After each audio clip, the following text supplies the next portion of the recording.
Ward 2. This is the working group on affordable housing development, a new working group. If you are here for that, you're in the right place. If you're here for the Parks Committee, you're in the wrong place. That is on the I think on the second floor. It's in a room called the living room in this same building. That's the meeting that is about the Christopher Park and the Stonewall Monument. So once again, this is about this is the HPD presentation about Elizabeth Street Garden, and please, if you're here, take a seat. Folks in the back, there's seats down here. Please come down and have a seat.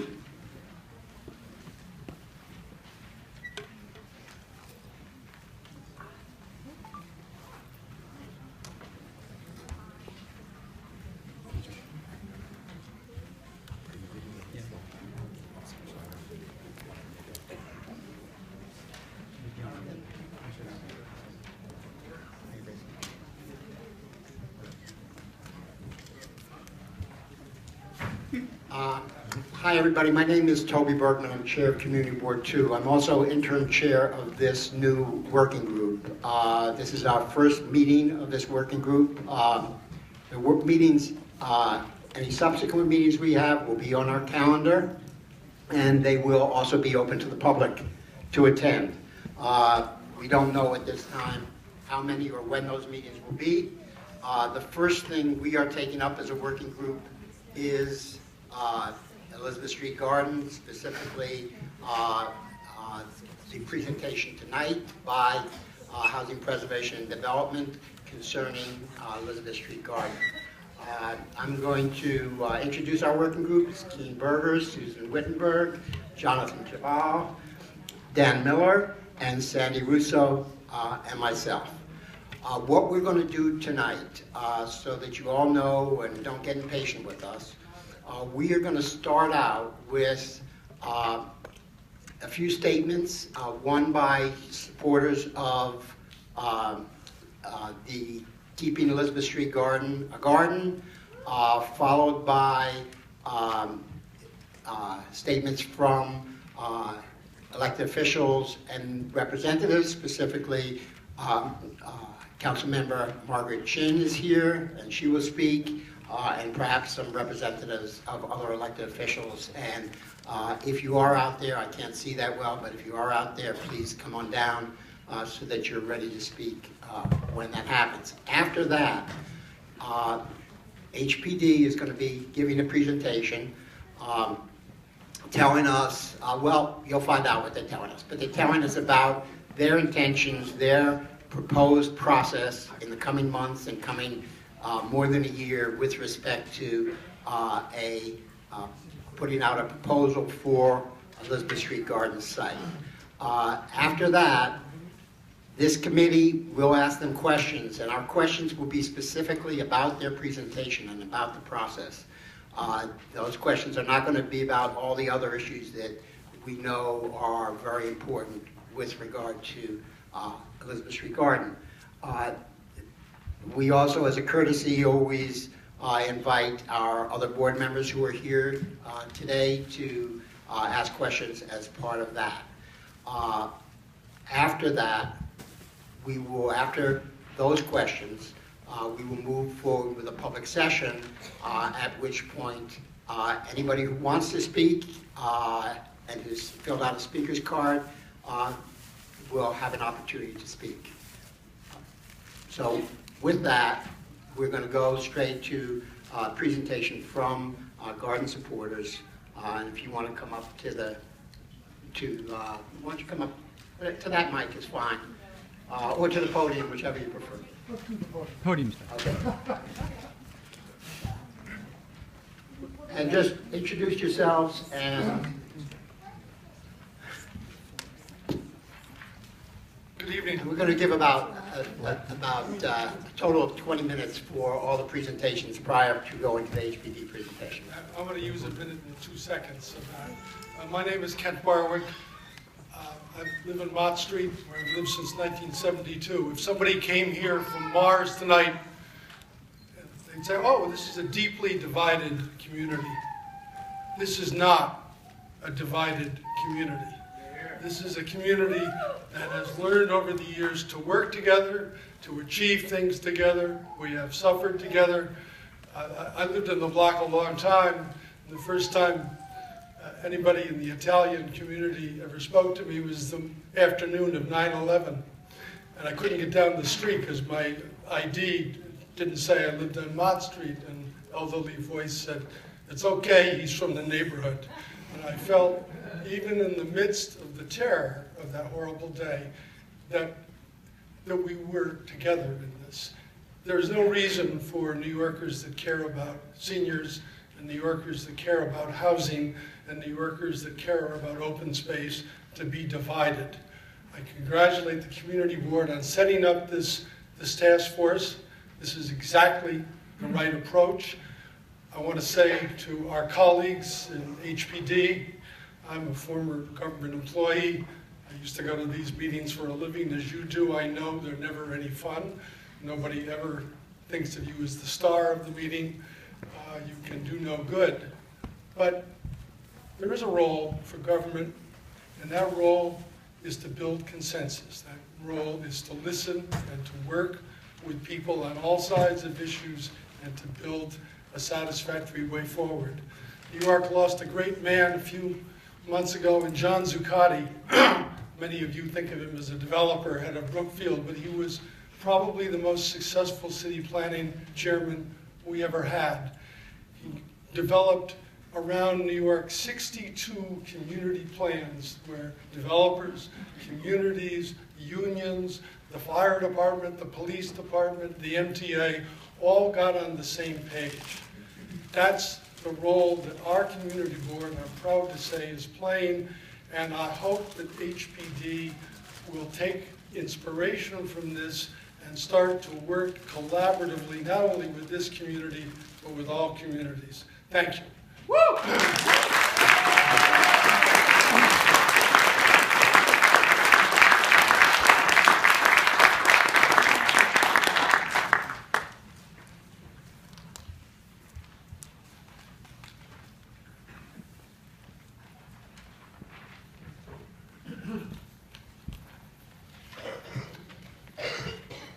I have spoken to CB2 before, so tonight I'm addressing the HPD, not as an adversary, but as someone who very much wants to see affordable housing built, but not at the expense of destroying the garden.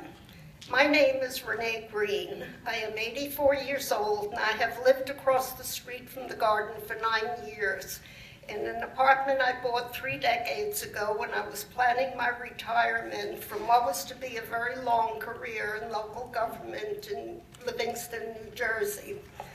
2 years ago, a few days after my husband died, I was walking on Prince Street and was stopped by a young woman.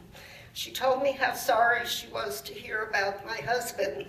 When I asked her if I knew her, she said she knew me from the garden. I chose to live in Little Italy because it felt like a neighborhood. Because of the garden, it's become a community. Now that I live alone, the garden has become even more important in my life.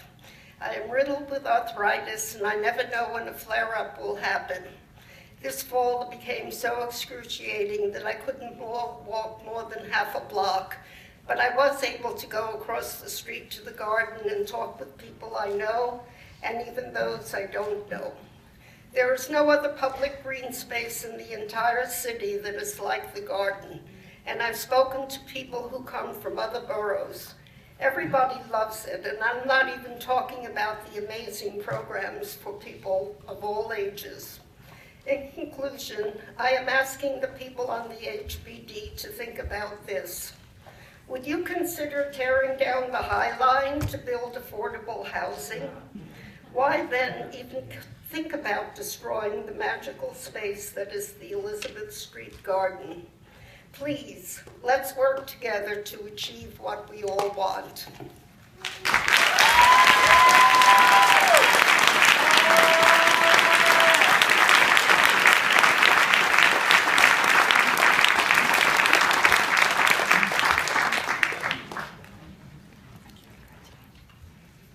My name is Howard Blakey. I've been in the neighborhood for over 50 years, or not over, almost exactly 50 years. I came into the neighborhood January 29th, 1966. About a year and a half ago, I had a heart attack. And the doctor said I must walk to heal the heart. So I set the alarm about a half hour before the sunrise, and I head toward the park. Invariably, there'll be the crow that comes through. And I could hear it coming up practically above Houston, down through down through the garden and all the way to Chinatown. It's a thing of mystery and a thing of beauty. And of course, as Brooks said in his op-ed page last Friday in the Times, I'd like to quote a section of it. Some of our most wonderful memories are beautiful places where we felt immediately at home. We feel most alive in the presence of the beautiful, for it meets the needs of our soul. Without beauty, the search for truth, the desire for goodness, and the love of order and unity would be sterile exploits. Beauty brings warmth, elegance, and grandeur.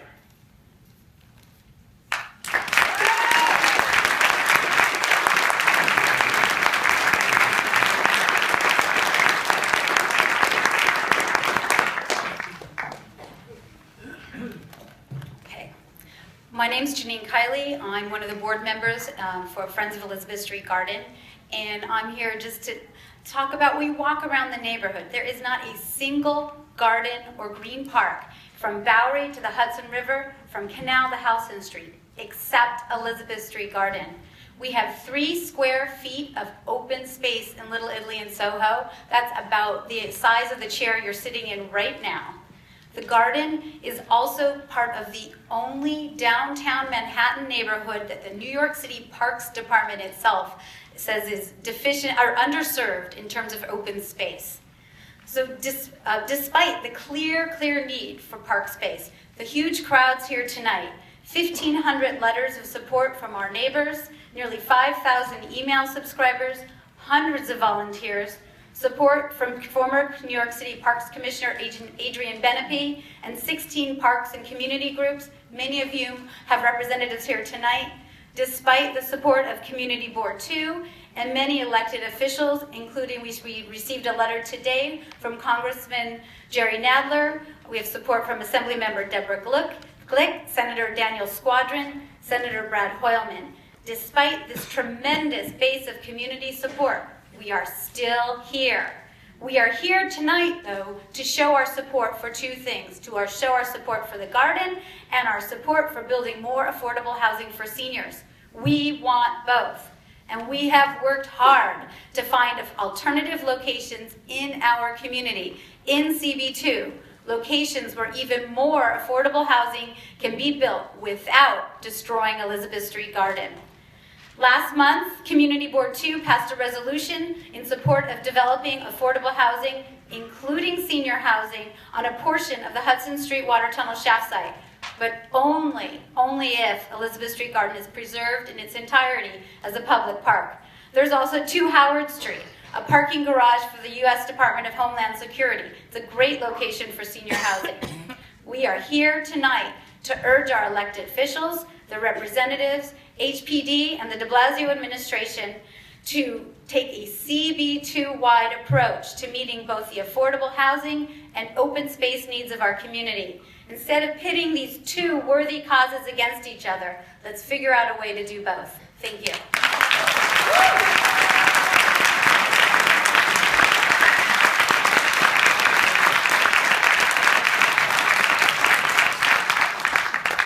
My name is Emily Hellstrom, and I coordinate the volunteers for Elizabeth Street Garden. I'd like to take a moment right now to ask all Elizabeth Street Garden supporters who are here today to please stand up.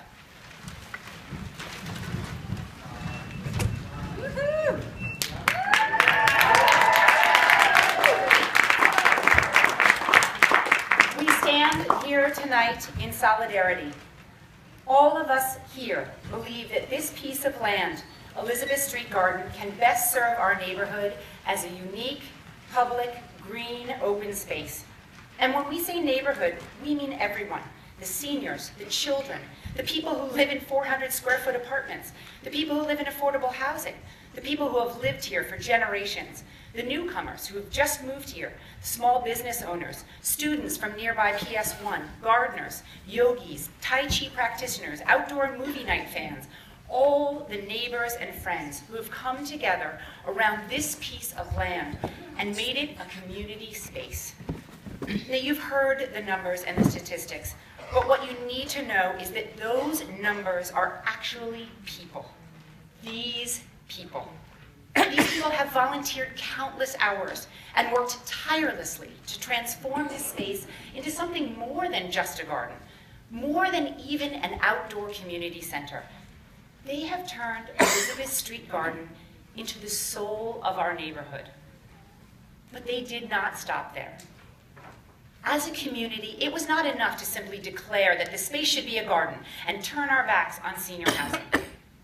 We want both, we said. How can we have both?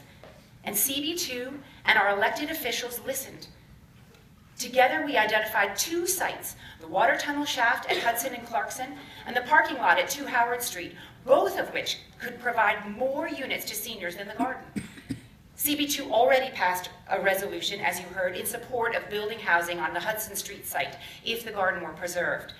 Many of our elected officials, who you will hear from tonight, back this resolution and favor a district-wide approach to finding the preserving affordable housing and open space. In the words of New York Times writer David Dunlap, is it too much to hope that a city of limitless imagination can do better than force an either-or choice between desperately need housing and imaginative open space? The time is now. With the support of CB2, the political will of our elected officials, and the passion of these people sitting here in this room, we must build more senior housing and preserve Elizabeth Street Garden. Instead of battling, we must do both, and we must do both better. Thank you. Thank you very much.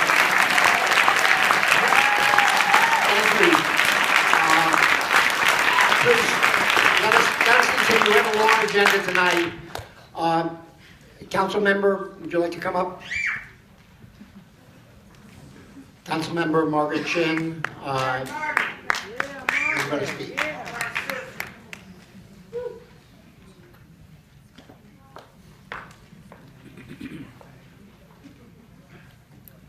Good evening. And thank you for being here tonight, and thank you to Community Board 2 for hosting it. I represent Lower Manhattan. I represent District 1. And I'm here today to support HPD's presentation on this request for proposal for affordable housing in Little Italy, and to encourage members of the community to give their input on how it should be built. I grew up in Little Italy, just about 4 blocks away from the site on Mott and Hester. That was more than 50 years ago. There's a lot of history in our community. And for years, I have heard seniors, Italian seniors, at the senior center telling me the desperate need of affordable housing, senior housing for them, because they live on the top floor and they're not sure how long they're able to walk up those steps. And I've been fighting for affordable housing in most of my adult life. It's almost like it's practically in my DNA. The city right now is experiencing a crisis of affordability, and the seniors are caught right in it. They helped build up our neighborhood, and a lot of them couldn't afford to stay in it. They want to be able to age in place because they want to be near their church, their doctors, their friends.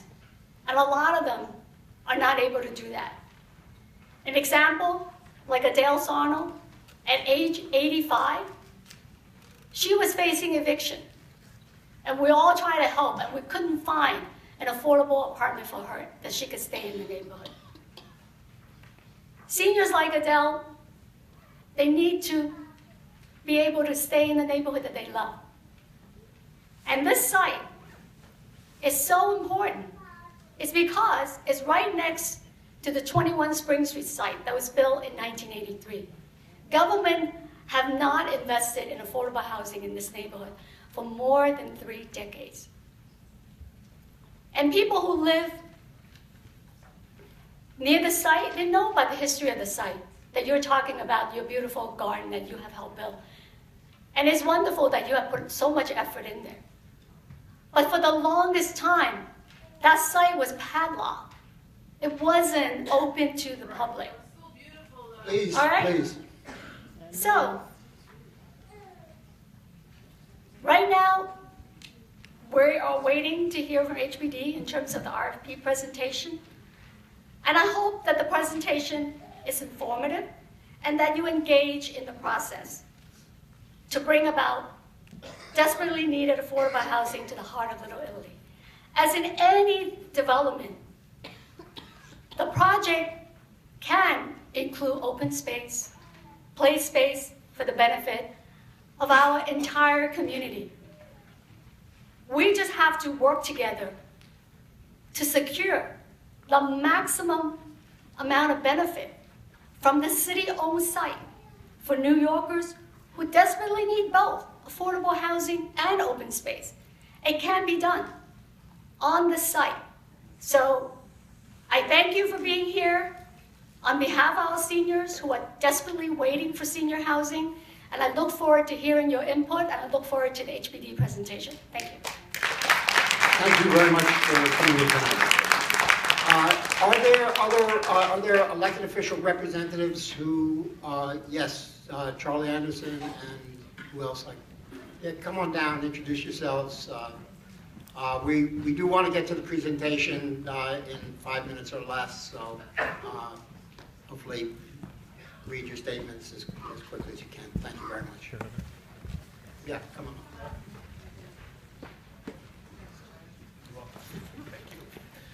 Thank you. My name is Charlie Anderson, and I am a representative of Assemblymember Deborah Glick, who is unable to be here tonight as she is in Albany during session.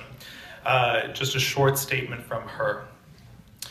It is disappointing that residents are asked to choose between affordable housing and public open space, both of which are essential for peace of mind and quality of life in our increasingly congested city. Lower Manhattan in particular lacks ample open space, and now our community is being asked to sacrifice what little of it we do have. Elizabeth Street Garden is a community-driven, volunteer-run green space. It is a haven in our park-starved community. Affordable housing is desperately needed in New York City, and efforts to develop affordable apartments are noble, but bypassing community input and taking away beloved community space is unconscionable. Furthermore, the community identified another location on Hudson Street where housing could be built, and rather than evaluate that space instead of Elizabeth Street Garden, the proposal is to usurp the light and air in a different part of the community and build on both sites. It was the community that offered an alternative space, not even on the city's purview. I hope that the New York City Department of Housing, Preservation and Development will choose to work with Community Board 2 and listen to their proposed alternatives for housing possibilities in this community. Thank you. Thank you.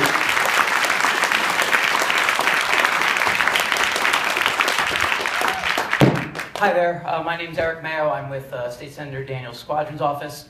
I will be quite brief. As you know, it has been mentioned several times today. The Community Board has been looking into alternative sites to place this housing, 2 of which were mentioned earlier in the speeches.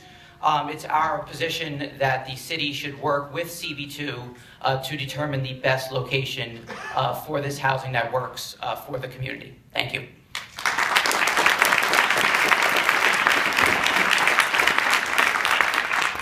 Hi everyone, my name is Jared Odesky from State Senator Brad Hoylman's office.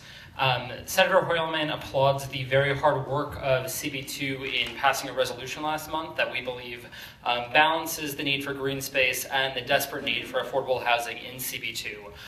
So we support Elizabeth Street Garden staying as is, and we look forward to discussing.